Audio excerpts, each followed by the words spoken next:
These days, the options for electric vehicles really seem endless. The obvious upside, you don't have to stop at the gas pump anymore. But are there any risks in making that switch? Lots of questions, lots to dive into.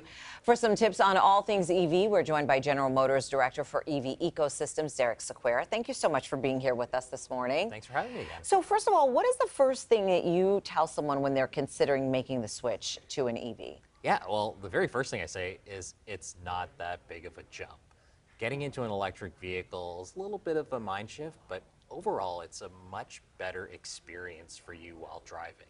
Just think, you're going from a gas-powered vehicle into something that you can get going as easily as charging your phone overnight. That's one of the benefits of getting into an electric vehicle. So let's say you want to sell me on getting into an EV. Let's talk about some of the biggest advantages you think, in your opinion, and what are some of the disadvantages as well? Yeah, so in terms of advantages, I think the very first thing is the ability to not have to ever visit a gas station again. Huge upside. It is awesome because over 80% of your charging is going to be done at home. So what we want to do is make sure you've got a really sound home charging solution set up before you drive that EV home to your garage. And we always recommend that a customer opts for a level 2 charging system.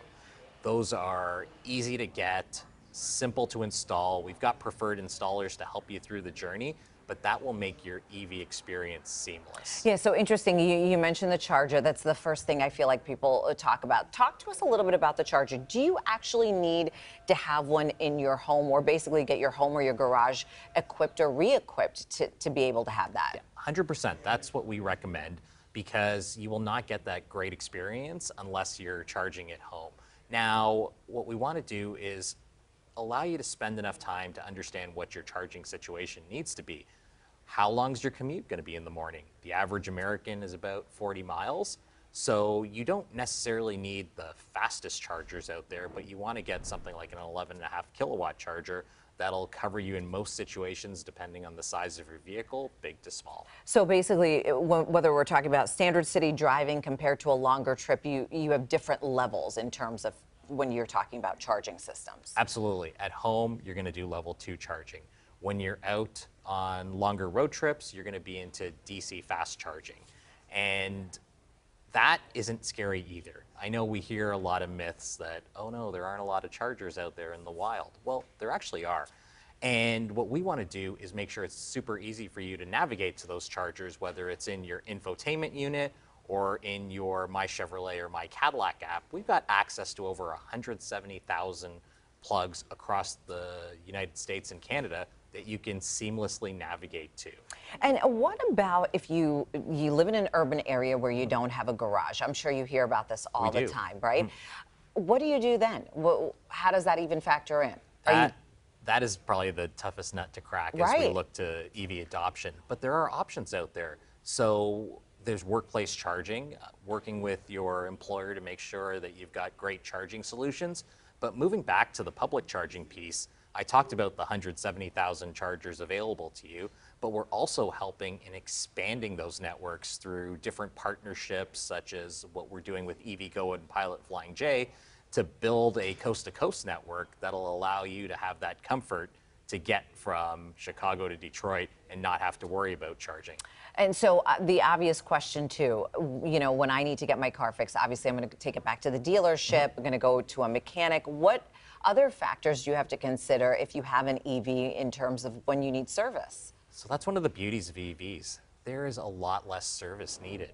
You're not going for regular oil changes anymore because it doesn't need to be done. That's a benefit. And anything else that could potentially be wrong, it's still the exact same service method. Bring it back to your dealer, but the chances are you're not going to have to go as often. And then lastly, how do you know which EV is actually right for you? Because there are so many things to consider. That was one of the biggest barriers of adoption that was out there. Maybe the EVs were too small, too costly.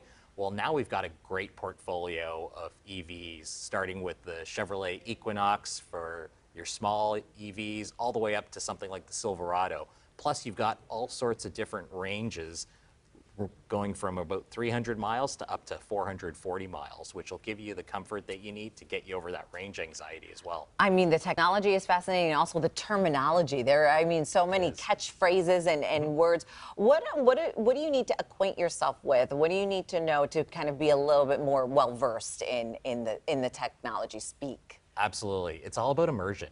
I urge you to go learn more about electric vehicles. And we've got some really great educational tools out there. If you go to gmenergy.gm.com, we've got educational tools and specialists that can help you learn more about an EV and an energy lifestyle, plus also learn more about the great product ecosystem that we've got to help you into that EV journey. Oh, so much of us, so many of us have so much to learn. Like, we're just getting started with the conversation. But thank you so much, Derek. We appreciate your insight. Awesome. Thanks for having me.